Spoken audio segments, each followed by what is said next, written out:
भैया एक ही उपाय है, वो है भक्ति। नवधा भक्ति नवमहु एक जिनके होई, नारी पुरुष चराचर कोई। अंत में सिया राम मैं सब जग जानी, किससे द्वेष करोगे?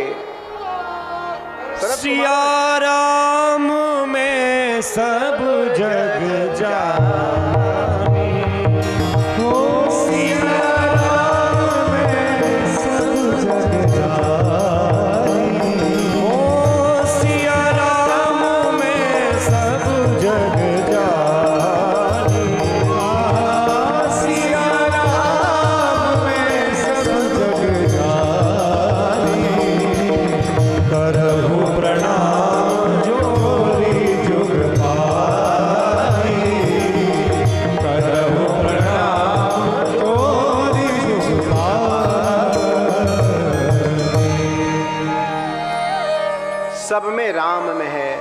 अहम ब्रह्मास्मि की बात अगर हम करें तो सन्यासी कहता है अहम ब्रह्मास्मि अभयम सर्वभूतेभ्य।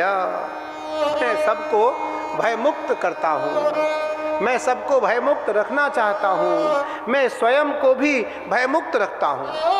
मुझे किसी से भय नहीं है, मैं किससे भय करूँ, क्योंकि सब अपने हैं, सब अपने हैं। सनत कुमारों ने नारद जी से कहा, नारद जब सुखदेव जी ने स्वर्ग की स्वर्गामृत को ठुकरा दिया तो देवता बहुत चिंतित हुए, अब क्या किया जाए? तो देवताओं ने उपाय ढूंढा और कहा एक ही उपाय है,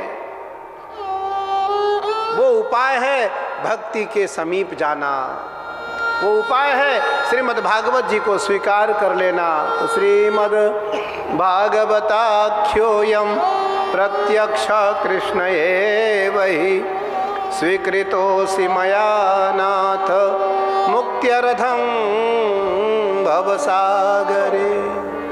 जो श्रीमद् भागवत जी को स्वीकार करेगा वो कृष्ण को तो पाएगा ही पाएगा, उसमें कोई संदेह ही नहीं है, लेकिन भवसागर रूपी सागर से भी वो पार कर जाएगा। भवसागर रूपी सागर में भी उसे कृष्ण नाम रूपी नौका मिल जाएगा, कृष्ण नाम रूपी नौका उसे मिल जाएगा और वो भवसागर से तर जाएगा।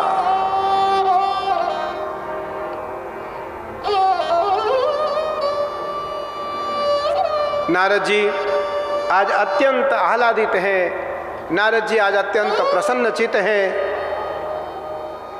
और नारद जी की प्रसन्नता देखकर सनत कुमारों ने कहा, नारद तुम्हारा क्या भाव है, क्या चाहते हो तुम? तो नारद जी ने कहा, भगवान मेरा एक ही भाव है, वो भाव है भक्त जन हिताय। भक्तों के हित में मैं क्या कर सकूं? राम भक्तों के हित में, सनातनियों के हित में मैं क्या कर सकता हूं? तो सनत कुमारों ने कहा कि कथा प्रचार विषय, श्रीमद् भागवत रूपी गंगा का प्रचार करो, भागवत कथा का प्रचार करो, नाम संकीर्तन का प्रचार करो।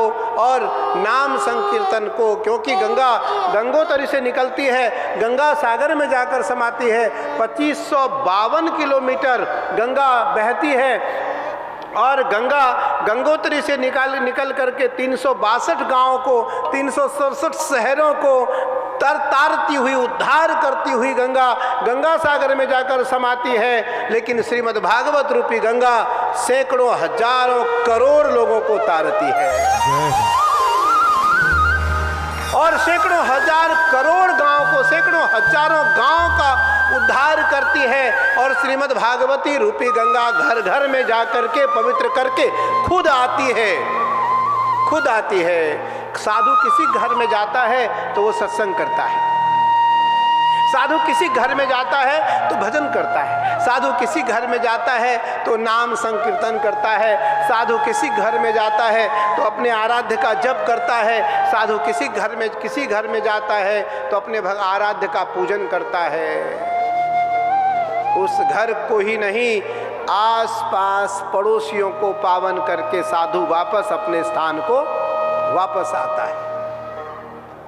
तो वो भागवत रूपी गंगा की जो चर्चा है वो इसलिए महान है क्योंकि वो घर घर तक है, गांव गांव तक है।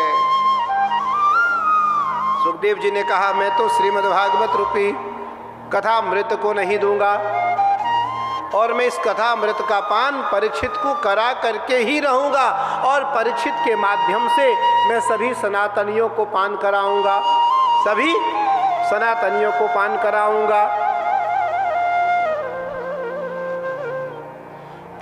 श्रीमद् भागवतान चर्चा, भागवत जी की जो चर्चा है महात्म्य की श्रवण में, उस महात्म्य के श्रवण में भागवत जी का कैसे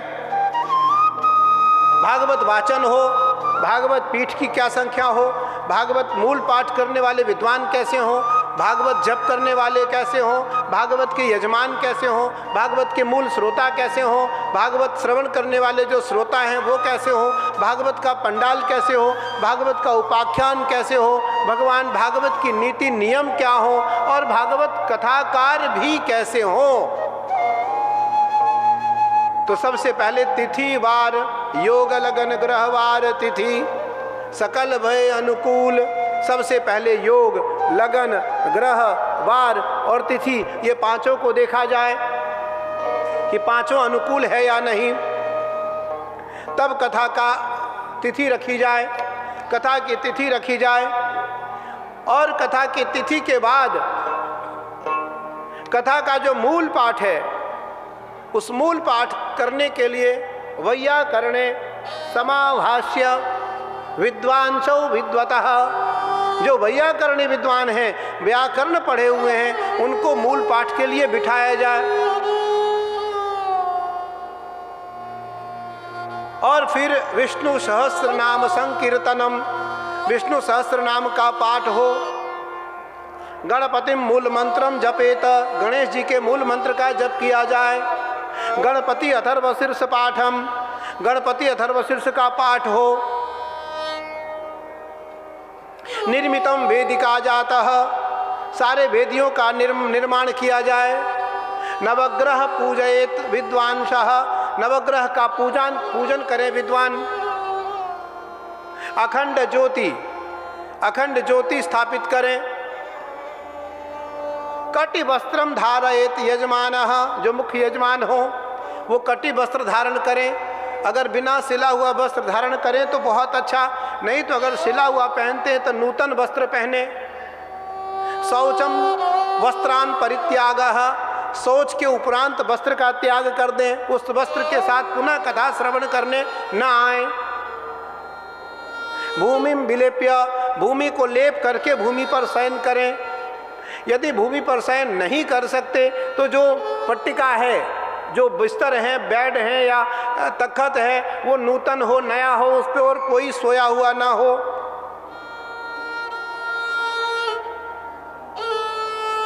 व्यासस्य निग्रह मनः, जो व्यास हो उसका मन निग्रह हो, मन निग्रही हो, वो स्वग्रही न हो, अर्थात धन इकट्ठा करने वाला न हो।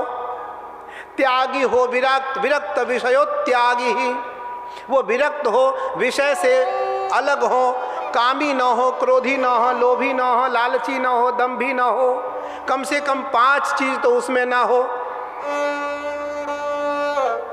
अस्मात् कारण भूतेभ्यः, किसी भी परिस्थिति में कथा का त्याग न करें। और विषयान विषयत्तरः, विषय को विषय से हटकर के अलग विषय में ना जाएं। श्रीमद् भागवता प्रोक्तः, भागवत के अंदर ही रह करके वो भागवत वाचन करें। और मंडपान्धिरः, विशाल मंडप बनाएं, विशाल मंडप बनाएं। आसपास के सभी लोगों को आमंत्रण दें, आसपास के सभी लोगों को आमंत्रण दें।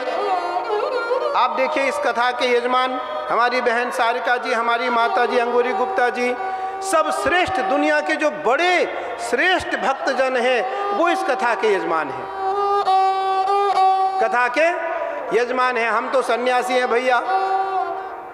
मेरा तो एकमात्र केवल उद्देश्य है भागवत को स्वीकार करें, भागवत को स्वीकार करें कि जानई सोई जई देई जनाई, जानत तुमई होई जाई। हम जब भागवत जी को जान लेंगे तो हम स्वयं भागवत हो जाएंगे।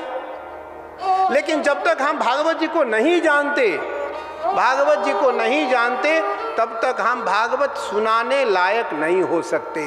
जय भागवत सुनाने लायक नहीं हो सकते।